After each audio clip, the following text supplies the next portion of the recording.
Hi everyone, my name is Nagam and this is my place in Canadian history. My story begins in the capital city of Iraq, Baghdad, where my parents were born and raised. My father, Thamar al-Shimari, came from a very big family of 7 brothers and 3 sisters. My father was the oldest sibling in his family and he had the biggest responsibilities at that time since my grandfather was fighting cancer and he had to take care of all the business and work they had. After he found my mother, he decided to continue his life with her and the rest of his family in a huge farm that he built and worked very hard on. September 12, 1985 was the day of their marriage. Also, it was around the same year when Ontario Liberals under David Peterson ended 40 years of Conservative premiership. 3 years later, my mom and dad had 2 children, who were my older brother and sister, Ahmed and Marwa. Around the same time in the 1990s, U.S. forces launches a cruise missile attack on Iraq intelligence headquarters in Baghdad in revenge for the attempt of killing the U.S. President George Bush. This occurred when the Gulf War happened and when a Canadian CF-18 Hornet attacks and causes irreparable damage to an Iraqi warship in the Gulf War. Around the same time, we also lost many of our family and friends, but most importantly, my father lost his best friend and brother, who was a young soldier fighting for his country. As the Americans started to bomb and take over more places in Baghdad, they tried to take over my father's farm because it was one of 7 farms in Iraq. They attempted to take the farm by kidnapping my brother Ahmed, who had an unforgettable experience after walking home from school. Was kidnapped by a bunch of Americans who were trying to take over our house.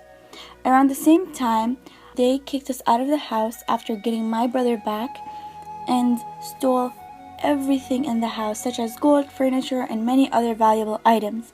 After they completely destroyed our house, my father decided to redesign and build it and make it better than it was before for our family to live back in it. A few years later, in 2003, the invasion of Iraq occurred when the U.S. invaded war on Iraq. The first explosion began in Baghdad, the capital city where my father's family lived. My father lost many of his cousins. Some died and some are still not found to this day. Around that time, George Bush also stated that the American and the coalition forces are in the early stages of military operations to demilitarize Iraq, to free its people, and to defend the world from grave danger. After the President George Bush addressed the nations that Saddam Hussein was the dictator and president of Iraq at that time and his sons to leave Iraq, which he refused to, and the U.S. bombed invaded Baghdad, and that's when Saddam died after committing many crimes and deserved the capital punishment. In addition, he was very similar to the dictator of Germany, who was Adolf Hitler, a very negative person to their country who committed lots of crimes and eventually died. In relation to Canada, they did not want to join the invading coalition. However, they participated in the conflict in Iraq by joining the non-belligerent nations and helping to rebuild the country. That included training of Iraq police and army officers and contributing around $300 million toward this effort. Although they participated in military actions against Iraq in the Gulf War of 1991, they refused to declare war against Iraq without United Nations approval around that time. My father traveled to India for some business-related purposes, and it was very unsafe for my family to live in Baghdad at that time. And that's when my dad decided to immigrate to Syria due to war purposes in Iraq. My father struggled a lot in finding a new job. However, we managed to live there for around 6 months, then moved again to the start of war and the conflict with the U.S. This happened because Syria denies U.S. allegations that it is developing chemical weapons and helping Iraqis. After a short period of time in Syria, he decided to take our family and immigrate to Jordan to the war and conflicts my father faced of finding a job and a better life because Syria and Iraq were both very dangerous countries due to the war. He believed that in Jordan we can find a safe and a better health for our family. It was 2004 when my family moved to Jordan and the Iraq invasion and the Syria war ended.